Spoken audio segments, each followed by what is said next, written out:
Le bateau qui ne résiste pas à la première tempête n'est pas fait pour le voyage.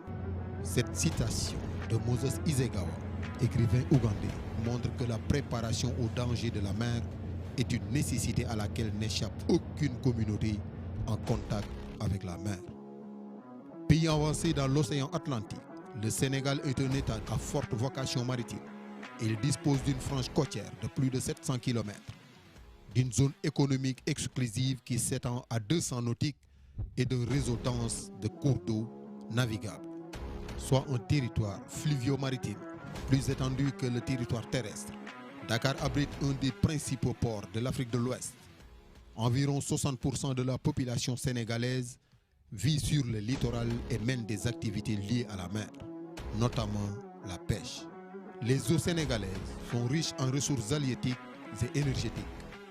En effet, la production de la pêche artisanale et industrielle représente plus de 3% du produit intérieur brut de l'État du Sénégal. À cela s'ajoute la découverte de ressources d'hydrocarbures offshore dont l'exploitation débutera au courant de cette année. Cette situation géographique et socio-économique offre plusieurs avantages pour l'essor économique du Sénégal, mais également engendre des urgences sécuritaires et environnementales face auxquelles la Marine nationale joue un rôle de premier plan. Les événements en mer pouvant occasionner des situations d'urgence découlent des différentes activités qui s'y déroulent. Ils sont naturellement liés aux menaces relatives à la vie humaine en mer, la sûreté et la sécurité des activités maritimes et la pollution marine. La densité des activités au large des côtes sénégalaises entraîne des situations de détresse de navires et embarcations pour des raisons diverses.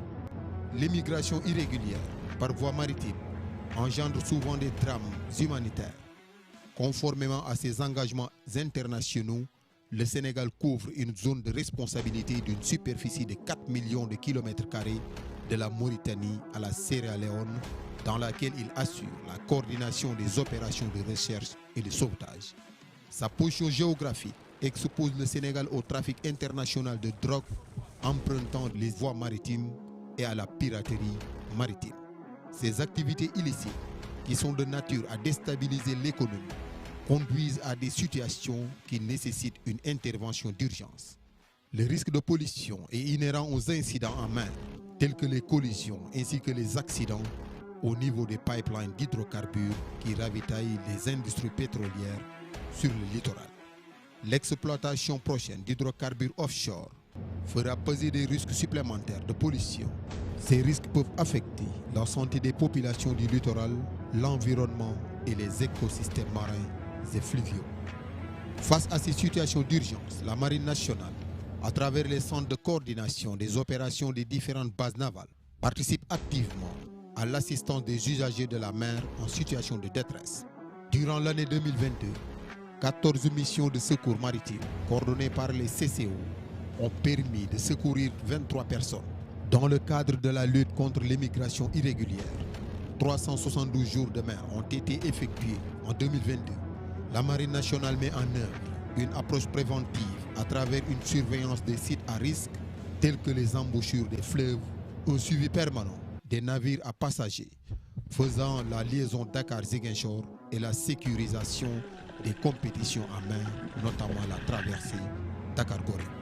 La Marine nationale, de par sa posture robuste, a réussi à intercepter et arraisonner plusieurs navires impliqués dans le trafic de stupéfiants.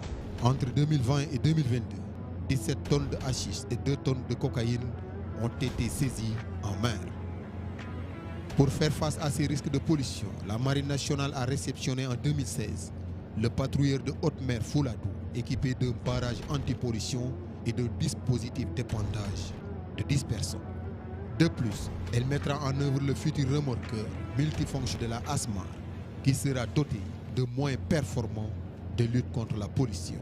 S'inscrivant dans une dynamique d'anticipation, la Marine nationale adopte une posture de prévention et de dissuasion qui allie un volet de surveillance électronique de la zone économique exclusive et un dispositif actif avec des patrouilles en mer.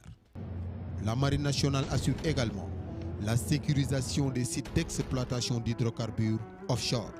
À ce titre, Des navires sont déployés sur les zones d'exploitation pour garantir le bon déroulement des activités et prévenir tout incident. En 2022, les unités navales de la Marine nationale ont totalisé 1573 jours de mer, assurant ainsi une présence permanente en mer. Par ailleurs, la Marine nationale inclut son action dans un cadre global de prise en compte des urgences en mer. Ainsi, sous la coordination de la haute autorité chargée de la coordination de la sécurité maritime, de la sûreté maritime et de la protection de l'environnement marin, ASMAR, la Marine nationale, en tant que bras armé de l'État en mer, occupe une place centrale dans la mise en œuvre des 3 plans d'intervention d'urgence en mer. Il s'agit notamment du plan recherche et sauvetage en mer, du plan sûreté maritime et du plan pollution marine. La Marine nationale, pilier opérationnel de ces différents plans, joue un rôle prépondérant dans la planification et la conduite des interventions d'envergure en collaboration avec les autres acteurs de l'action de l'État en mer. La mise en œuvre de ces plans est régulièrement testée et évaluée à travers des exercices périodiques dénommés Samarex.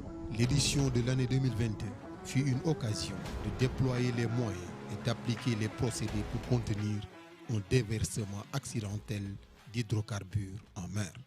Il a été marqué par la participation active des collectivités locales, des autorités administratives et communales dans le cadre du plan Polmar-Terre. Consciente des urgences sécuritaires et environnementales relatives à la transformation du domaine maritime sénégalais, la Marine nationale a enclenché une montée en puissance, aussi bien sur le plan organisationnel que capacitaire. C'est ainsi que la base secondaire d'Elinkine et le détachement marine nord ont été érigés en base navale de plein droit et dotés de moyens navals adéquats pour réduire les délais d'intervention dans leur zone de responsabilité. Pour une meilleure prise en compte des espaces fluviaux, des stations navales sont en train d'être implantées le long des fleuves Sénégal et Salo. À terme, ces infrastructures permettront d'assurer un maillage cohérent du domaine fluvio-maritime sénégalais. Parallèlement, la Marine nationale poursuit son plan d'équipement en moyens navals et matériel de soutien. À ce titre, 3 patrouilleurs de haute mer seront réceptionnés prochainement, ainsi que 2 chalands de transport de matériel qui équiperont les bases navales nord et sud. L'armement de ces plateformes dotées de technologies de dernière génération nécessite des équipages bien formés et en nombre suffisant. La création de l'école de la Marine nationale vient répondre à cette problématique. Elle représente un outil ressources humaines adapté de maintien des compétences et constitue un creuset de la formation des futurs cadres de la Marine nationale. Tous ces efforts visent à mettre à la disposition de la Marine nationale des personnels qualifiés et des moyens performants pour défendre les intérêts du Sénégal en mer. L'économie du pays reste tributaire de l'exploitation des richesses et des opportunités offertes par le domaine maritime.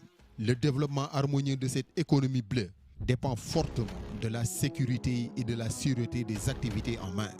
Consciente de ce nouveau contexte et des enjeux y afférents, la Marine nationale est pleinement engagée dans la prise en charge des urgences sécuritaires et environnementales liées à la densification des activités maritimes dans les eaux sénégalaises. Ce sacerdoce est en parfaite cohérence avec sa devise « En mer pour la patrie ».